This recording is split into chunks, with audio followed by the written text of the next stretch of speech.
10. Everyone is debating. Dr. Laila, video 10. He's trying to confuse you. Welcome back to another session of The Playhouse. I hope you guys are enjoying the conversation so much. Loved it. In fact, I'm feeling well fed from a mental perspective, my soul inspiration. I feel like I've been through such an amazing class while hearing your inspirational life story. We're not done. We're still continuing the story. You know, when I introduced you as an investor, and we've just spoke about ADMI, and randomly somewhere I had you say, I've invested in over 30 businesses. I'm like, what? My mind is just thinking, imagine that passive income. But because of that, you may suddenly, I know how these CTLites behave. You may suddenly get so many, what do you call it?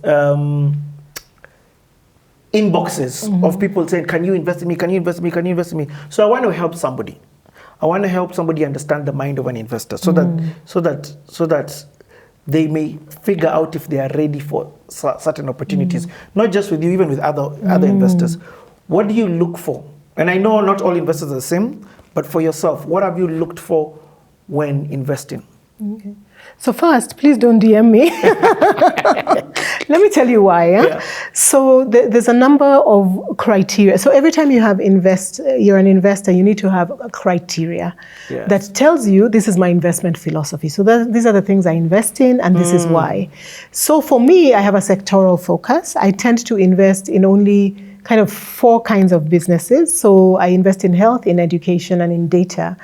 And especially at this time, like for example, I'm not great at agriculture. Like I don't know what I'd be doing. But sometimes I'll go in with somebody who knows what they're doing, right? So usually investors have a clear investment focus. So the first thing is whether or not you even fit into that. Then the other thing is investors tend to have a limit on the stage at which they'll invest. So some investors like ideas.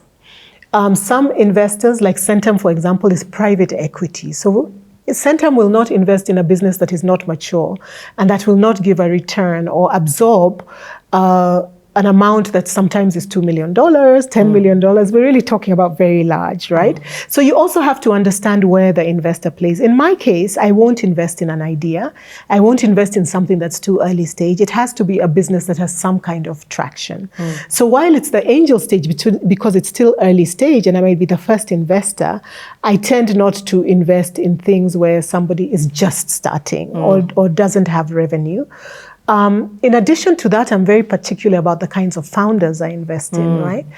The other thing that's important for people to know when they think about, what an angel investor might be looking for is to understand that an individual who's an investor, even if it's a very large organization, has limited resources.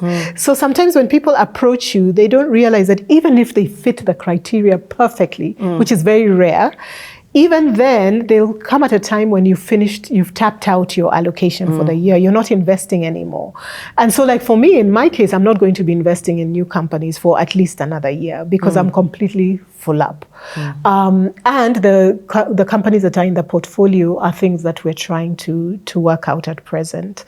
So that's some of the ways to think about it. When it comes to presenting yourself to an investor, and this is in general, I think one of the things that I find is, in addition to all those things we've talked about, people not having an appreciation of the limits, there is a sense that people think that investment is a very easy thing for somebody to do. They don't realize the level of due diligence, and they also might not realize the number of requests that people get to invest in a single day.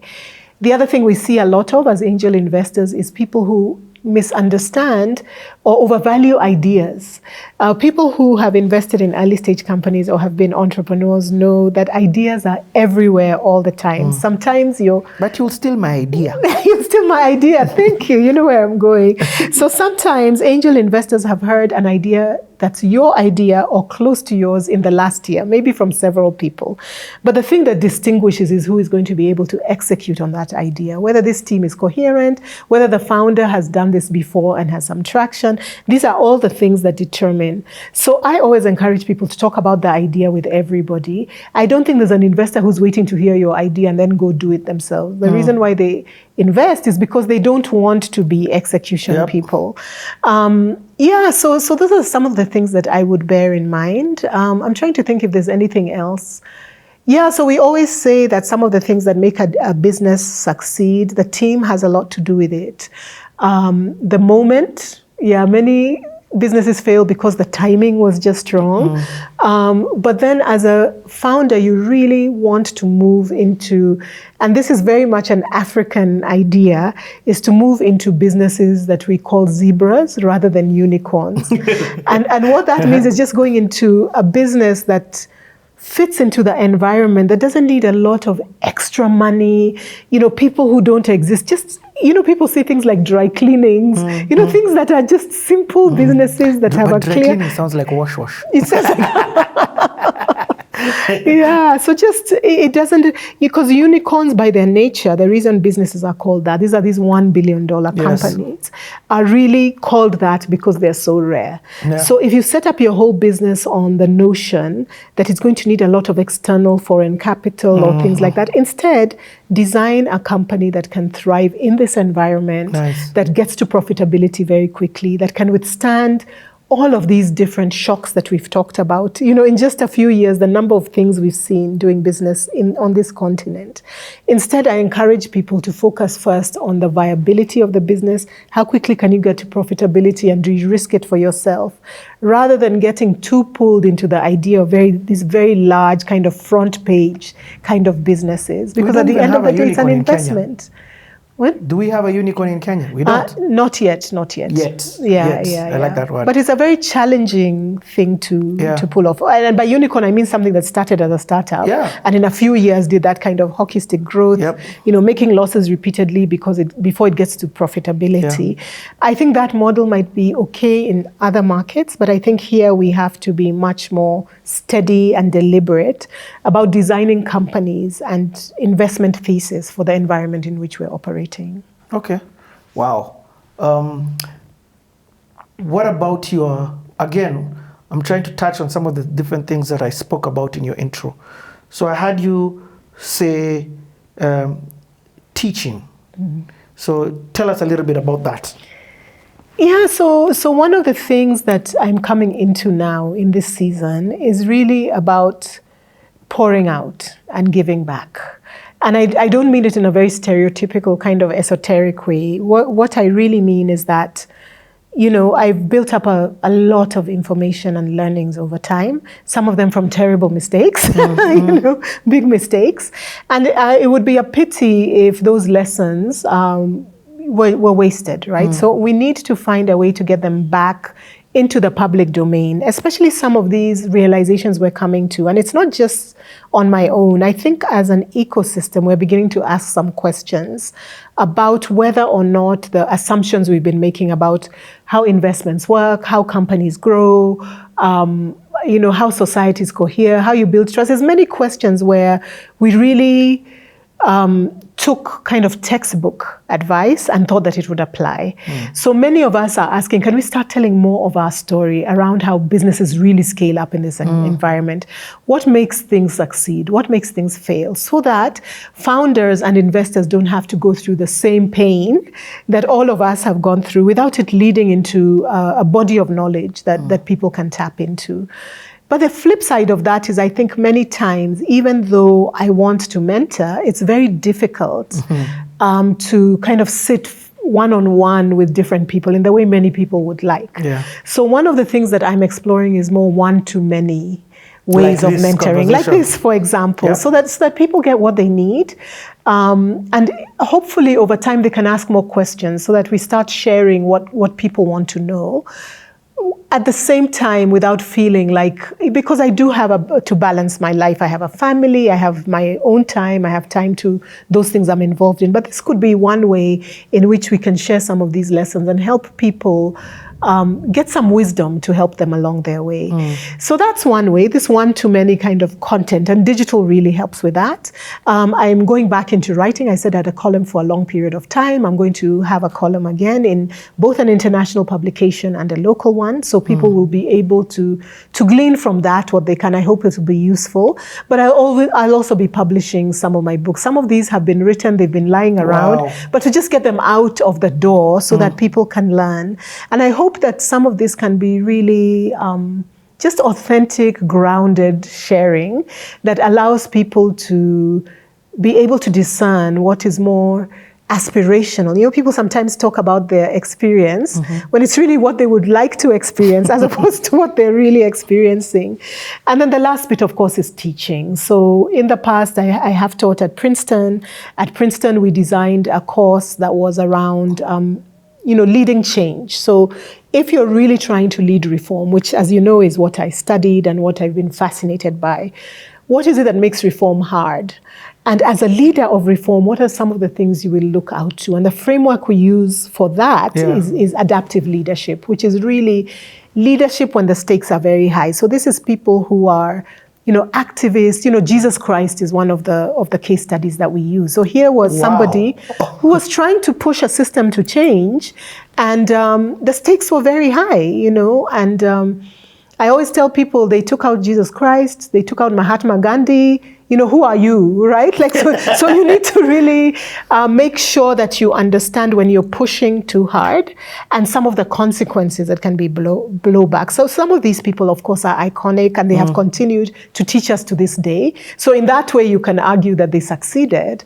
But the fact is, they, in their lifetime, they really were killed for what they were trying to say. And we don't want that to happen to the senior leaders that we're trying to advise, right? So how do you tell when an issue is ripe? How do you tell when you're too soon? How do you build coalitions that help you get to the other side of the change you're trying to bring on board? Some of the questions you asked, when people have a vested interest in the change you're trying to get, how do you manage that so it doesn't get too hot, but you keep moving? So there are methodologies around this. So that's what I taught at Princeton. Do you teach that to different corporations today? We do have a platform in which we do that, which is the Aspen Institute. So all of those courses would be available there. I've taught on women. There's a program we call Women at the Helm. So the idea of that one is, again, if you go on LinkedIn or online, there's all kinds of things that people say to women about how you're supposed to lead. But again, my goal is to help people understand the real situation on the ground. And I'm not saying that my experience is everybody's experience, but at least my experience, I can vouch for it and say what worked for me was this. In fact, I always stop short of giving advice. And I just say, I can't tell you what it's like for me, but for me, this is what worked. And when I explain it to you, you can take the wheat and you can leave the chaff, but at least listen to this maybe alternative way of looking at your problem, right? Nice. Yeah, so Women at the Helm really talks about senior leadership. How do you balance? How do you deal with influence, power, discrimination, bias? How do you navigate all of that? But mostly for senior women. And then another one I've done in the past, although I don't do anymore, is we designed a project called the Real Estate Executive Program. And that one was designed at the time that we were doing market building. We did KPDA on one side, but I also designed together with some friends a course that would help people understand from an executive point of view, how do you make sure your real estate investments at a strategic level are really effective, and how do you mobilize financing and all of those different things. So courses and teaching are another way. I love giving workshops. I love speaking and helping people, kind of just sharing experiences, especially in cases where it makes them think about something in a way they hadn't before. Because I think there's a lot of common wisdom that I think sometimes is misguided, and people can get stuck and going around thinking that their options are only 3, when really if they look at the situation a different way, they can see, oh, there's these 3 others. It's a way that I was framing the problem that was keeping me stuck. So I like to unlock if it helps. That, I like it. I heard you mention balance. And when I thought balance, I then, okay, first and foremost, even before we come to that balance, I'll end with that. But Aspen, is it? Yes. Explain what that is, because you literally on Thursday or 2 days ago, literally flew back in from From Poland. Yes, from Poland. Yes, that's because right. that's what you're also currently doing. Yes. So walk us that journey. I feel like that's the one part that we haven't spoken about. Yeah. So many years ago, I was accepted as a fellow for the Aspen Institute. It has its roots in the US. It's a 75-year-old organization that used to be called the Institute of Humanistic Studies. And it was a group of senior leaders who came together and made a commitment to create spaces where influential leaders in society, starting in the US, could have a place where they could reflect and refresh. One of the things that you notice is many times there's a lot of investments in leaders of the future. So we know there's rising generations. We know the youth are coming up and their population is very large, especially Gen Z and Gen Alpha before it starts going down again. And so everybody knows we need to invest in these groups as leaders. And as I've said, I have a real heart for people in that age group. However, I also feel that leaders who are on the line, leadership on the line, the kind of things I told you about, where you have a senior leader who has to make very tough decisions, male or female, we're not doing enough to give those very influential leaders, because if they're tired, if they're bitter, if they're lonely, if they're depressed, it affects entire economies, entire companies. We all collapse. So we need to find a platform where we can invest in those leaders and continue refreshing them and continue encouraging them and they usually aren't able to speak in any space. So you need to be very carefully curating the spaces where they're able to share and to grow. And we do this from a values point of view, with philosophy, it's still practical case studies, but we do try to help them go back into that question of, now that I'm successful, what then can help me move to significance? You know, what is all this for? You know, and so that's what Aspen does. And I said we're turning 75 this year. Wow. In the meantime, as all this has happened in that 75 years, Aspen has created international partners. These are independent organizations that carry its name and continue to do this work towards really creating enlightened and effective leaders around the world. And it's a very unique methodology that uses a moderated dialogue format that helps people really probe their own values. So for me, when I was a fellow, it was a very transformational experience and really helped me unlock a whole new level of leadership. Some of these things that I've explained that I was doing at MPESA and just being very mission-driven was augmented by being part of the Aspen Fellowship. So when the opportunity came for us to create an Aspen Institute, or to start towards the path of an Aspen Institute on the continent, I was very excited to be able to do this as my legacy project. Wow. And to create an independent partner here that can help serve. We work across, it's based in Nairobi. We call it the Aspen Initiative in Nairobi. And we work with people in Lagos. We have people in Cairo, Southern Africa. And we work in these cities to convene people. When we started in Africa, the first question was, what about this Aspen idea? Because it's very vast. It's a very large organization with over 100 programs based in DC. What of all these things we have learned could we take and translate for them to have relevance in the African market? And one of the things that we thought about was youth and the future of work. You know that this is going to be our biggest issue. So we have skilling programs that are helping consolidate all the knowledge from the people who are trying to skill up young people, because there's people who are saying we're making all these efforts, but we're still not seeing an impact. So that's one initiative. Of course, climate is the second, and sustainability. So we're doing a lot of work in helping bring up, there's a lot of negotiations happening globally where Africans are negotiating with Western and other nations about carbon credits and carbon finance. And sometimes we walk into those rooms and the people who observe say we're not as prepared as we could be. Our lawyers, our investors. So we want to make a big investment in helping Africans be able to negotiate at the same level. So that's part of what we do under climate. We're also working on the nutrition transition. Now, the nutrition transition really means that Africans, as we're eating today overall, we're not eating badly. There's many people who are largely vegetarian, who walk many hours a day, right? Maybe to work and back. And although we look at those people, and many of them are waiting for the day they can drive to work and waiting for the day they can eat a lot of rice and fries, and I won't name the brands. Ribeye steak. Certain foods. The fact is that transition from more indigenous and natural foods towards highly processed food is very strong. It's not even strongly correlated. It is the cause of our non-communicable diseases, the diabetes, the high blood pressure, the obesity. All of these things combined are really causing our mortality rates. Just when we had started to reverse them from the malnutrition, now we're moving into that area. So because Africa still has a window, if you go to some Western countries, it's very difficult to find real food that has real flavor, because everything has been manufactured. Everything has come a long way. Everything is highly, highly processed. And we are trying to see, are there ways we can bring in stakeholders so that we slow down this transition and help people become more aware of some of the ways where the way we're doing things is actually not as bad as it looks. So this is about wanting what you have, right? So it's the same thing where people aspire to be a different way when they don't realize that what they have now is actually an advantage. Yep. Yes, and then we're also doing work in democracy and governance. We have another program around culture and identity. Under that, we have a lot of work on masculinity and what a modern African masculinity looks, and how we can make investments and programs to invest in boys and their future. And then we have another arm around business, technology, and society, where we're looking at a lot at AI in Africa and helping people have better conversations about what AI means for us as a continent. You had mentioned in the beginning that this thing of saying Africa, can be tricky, right? Because Africa is not a country, and we all know that. But as an institute, as an initiative, we specifically wanted to deal with Pan-African issues, issues that resonate across the continent. Things like the rising influence of China, the fact that climate change and the way that the continent is actually quite a carbon sink.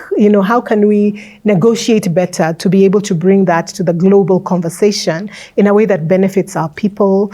Things like skilling. We all had a business model where we were going to follow. We talked earlier about Singapore and Malaysia and the way that we all thought that we would follow that path. But there's something about that mass manufacturing for export that was a model that they all use that looks like, between AI and some of the geopolitics starting in the world, it might not be able for us to assume that we'll have a big open and growing market in the US that we can export to as Africa. Yep. So we need to have a conversation around what is our business model as Africans, and how are we going to anticipate AI and still be able to kind of work around it and still have a plan where we can say, as African countries, let's say as Kenya, we can say we will grow at 10% every year and we will do it this way. Now there's a few questions about whether some of the assumptions that used to be true still hold.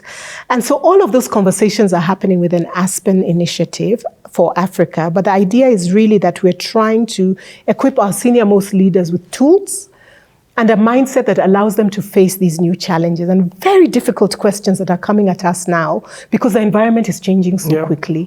So that's another place where I'm able to, as a legacy project, it's a non-profit, we're able to really work on building a new team of leaders that can help take this continent to where we know it can be if we can just get people back to the right mindset to continue moving instead of getting stuck, because we're slowing down.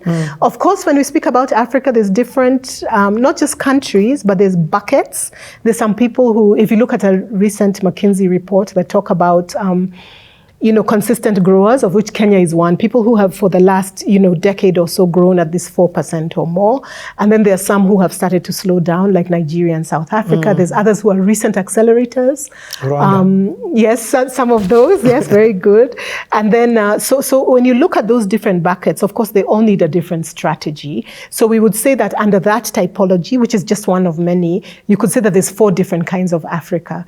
But then, how do we then look at that and say, what are some of the things that we know, if we did collectively, could really accelerate growth? Like the Continental Free Trade Agreement, for example. Can we try and flatten our market so that the other day I had to go to Gabon for a meeting. I ended up not going, because between the visa and the number of places I had to pass, it was going to take me so long. So we can't talk about a community when you can't even get to each other. When you get there, you can't call. Or, so some of these things we could be doing to just accelerate our transition to a place where we're able to sell to each other. Even trade, in fact, I was going to say that trade amongst each other. Yes, which is a very low percentage now compared to some of the other continents.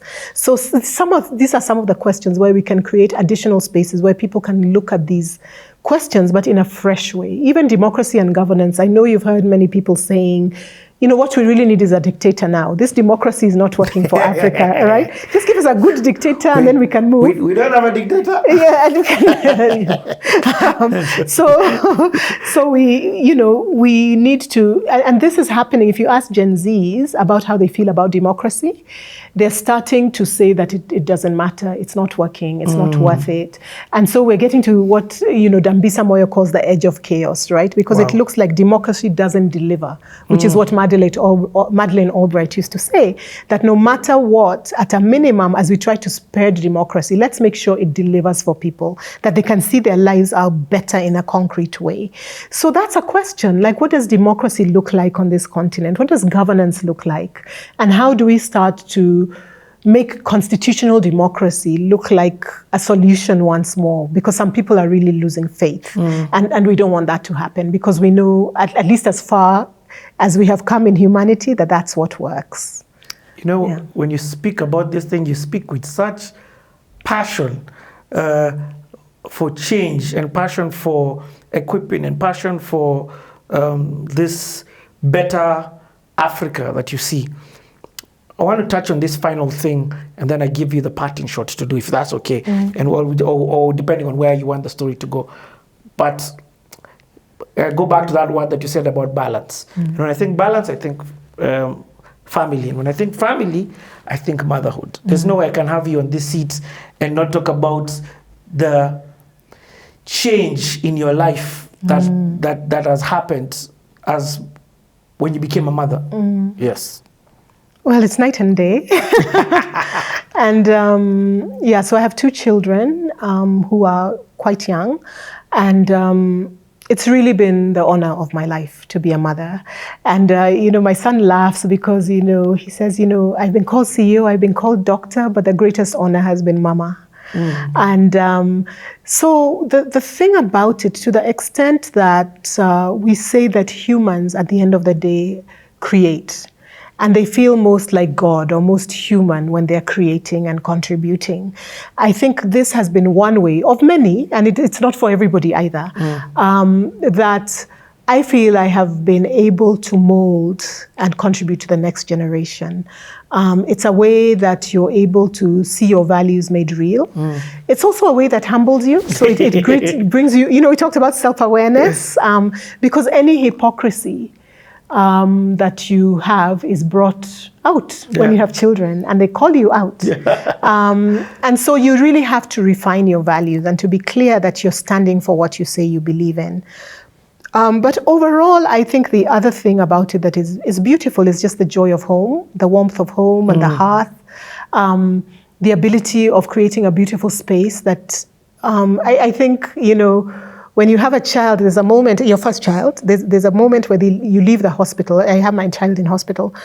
And they gave us the baby and said, okay, now after 3 days, so now you can go. And good luck. And we're like, these green.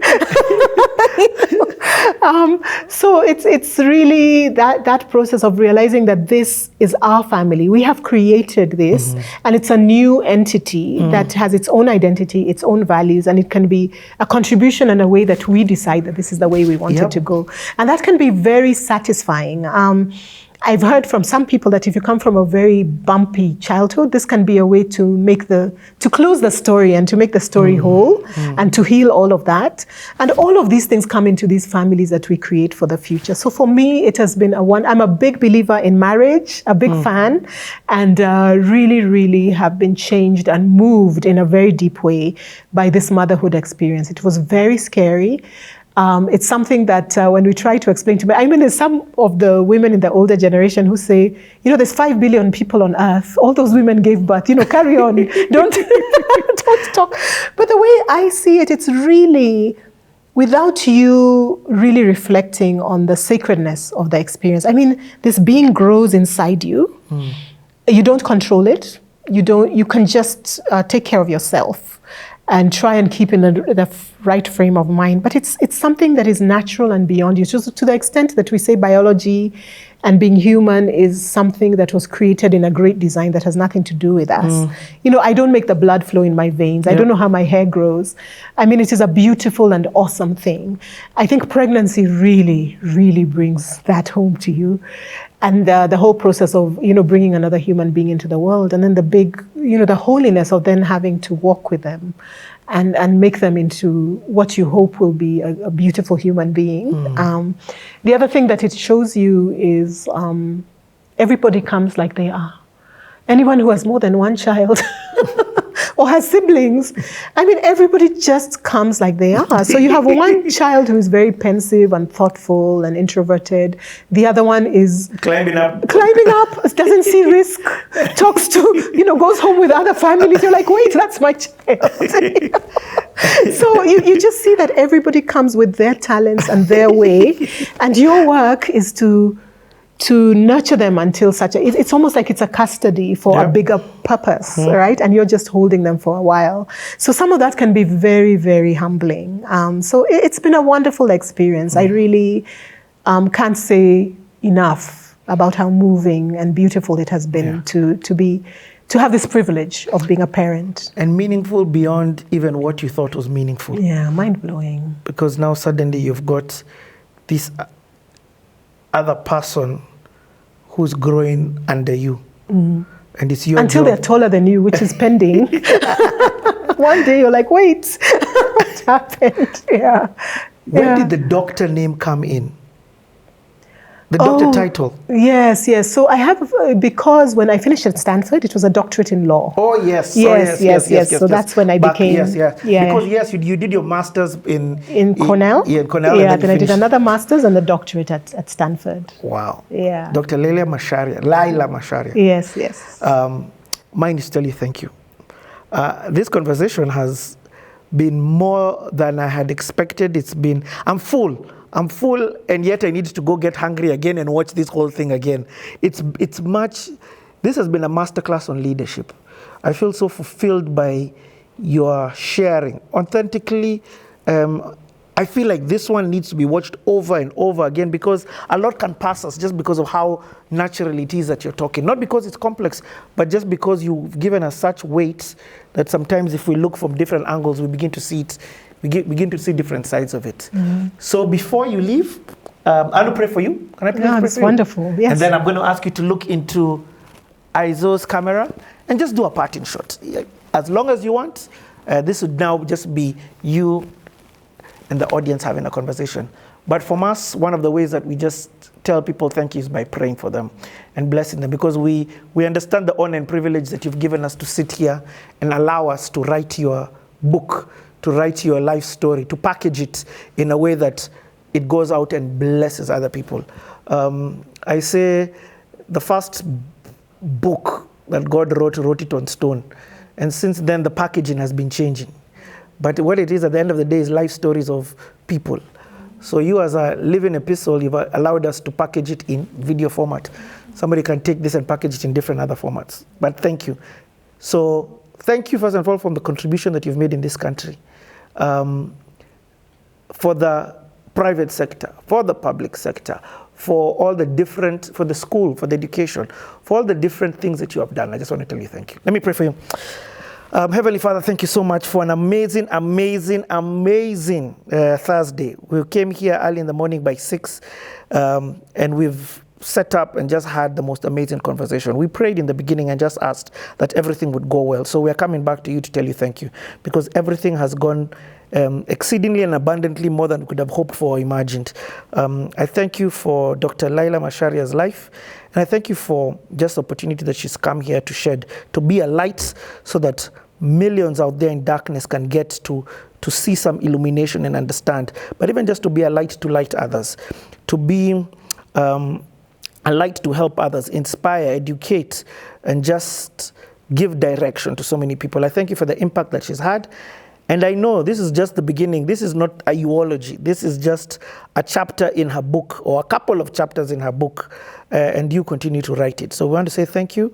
Bless her husband, bless her union, bless her children, bless her businesses, bless her investments, and just continue to bless her in this life. Excited, because in 10 years when we come back, the story would still have, the light would be brighter, and we'll get to hear the different things that you're doing in her life. We pray this, trusting and believing in Jesus' name. Amen. That's beautiful. Thank you. So now, you see that camera right there? Mm-hmm.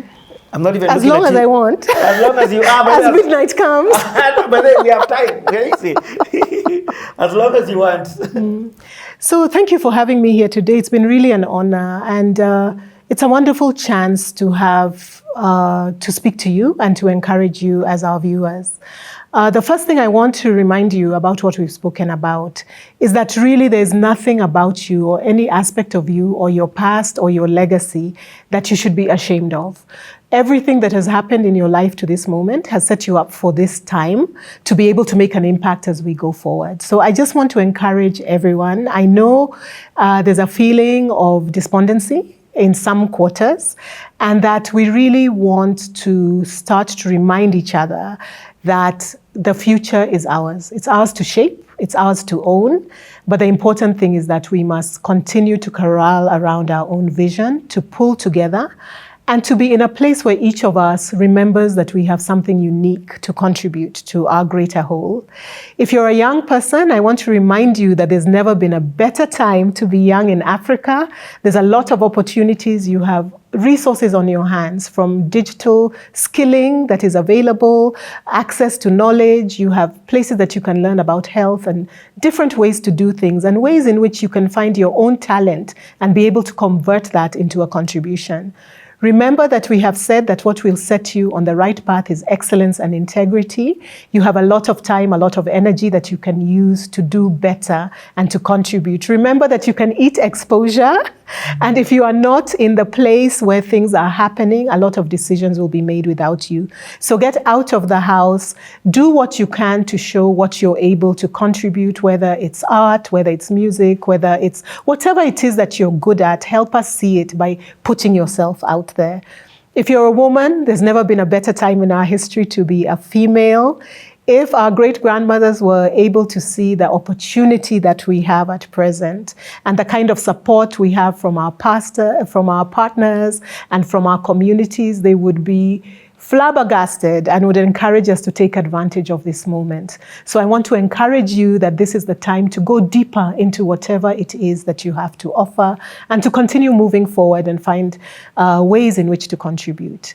If you're an African or a leader of any kind, this is the time for our continent. We have to continue on our path of moving towards unlocking the potential in our economies. We know how to do things. There's no other people or any other group that has something special that we cannot be able to learn from and emulate and convert. Time is not on our side, and we need to move forward together, but it is something that we can do. So I want to encourage that the future is bright, and that we all need to continue having conversations, learning to dialogue, and learning to support all the different sectors that have something to contribute to this path that we're building together. Thank you for your time, and wishing you all the best these holidays and beyond. And before you go, I'd like to thank my main man, Aizo. Aizo's been on that camera right there, the Netflix lens, and you've got Wamai on the Netflix lens first. Again, I say the best videographers in the country. A big thank you to me, from us to you. Get yourself some CTA merchandise. Just get to the write to the merchandise manager, details in the WhatsApp and pinned on the comment.